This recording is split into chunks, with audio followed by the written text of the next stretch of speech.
I was having a lot of wrist pain and a lot of discomfort. I went to a specialized doctor and I kind of explained my situation. He told me that he would prescribe cannabis for me, and from there I applied for to get on the state registry, and they sent me a red card, which actually basically says I'm allowed to hold 2 ounces of medical marijuana, grow 6 plants, as well as buy my medicine at state designated medical marijuana shops. In recent years, Denver, Colorado has become home to a variety of medical marijuana dispensaries that sell everything from marijuana cigarettes to marijuana infused baked goods. This paved the way for Amendment 64, which legalized marijuana for recreational use in the state of Colorado, despite the fact that it is still illegal under federal law.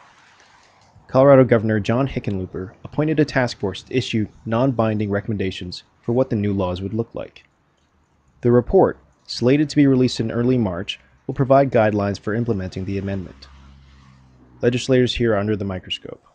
The impact of this reform on marijuana law in Colorado will reverberate well past the Mile High State's borders. None of the other states that have medical marijuana laws currently in place have the regulated model quite like us. Denver Relief is a pioneer of Colorado's marijuana industry. The normalization of medical dispensaries like this one reinforce the position of the authors of Amendment 64 that marijuana can be regulated for recreational use as well. We've been able to show the other states and really the entire world that this is okay, and that to do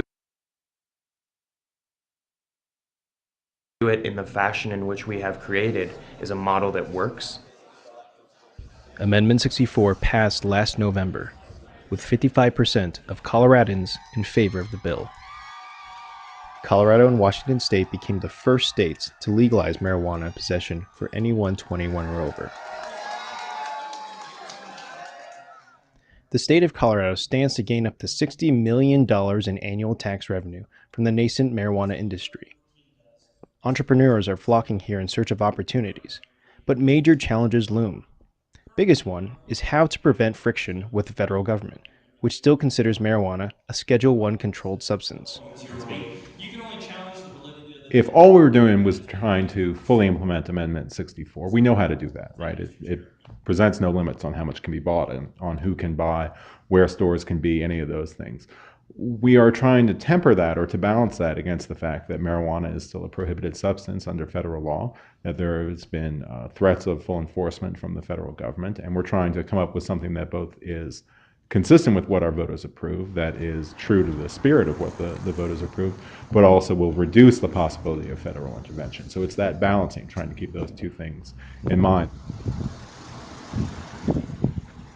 So there's no question that there will be a system of legalizing marijuana sales for recreational purposes here in Colorado. The question that remains now is exactly what that will look like and what type of bureaucratic red tape they're going to impose upon the system.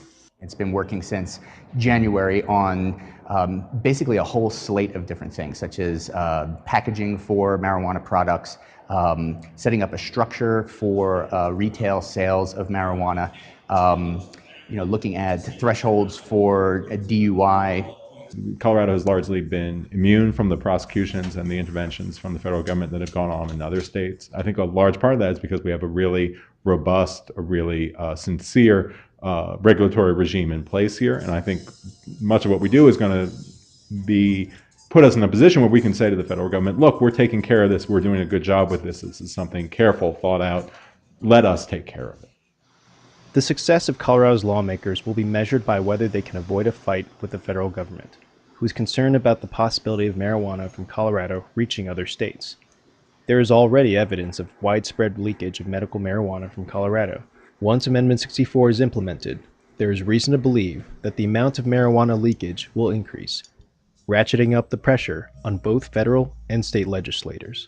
I think people are a little bit apprehensive in regards to what the federal government will do because it is still legal from their point of view. But more so, people are excited here, and there's a lot of opportunities, and now people are able to come up with ideas and dream up stuff that's never been done before. And as far as for myself goes too, being able to take advantage of the business opportunities available, and I think that people are going to just keep going and pushing the envelope until the feds do step in and say something.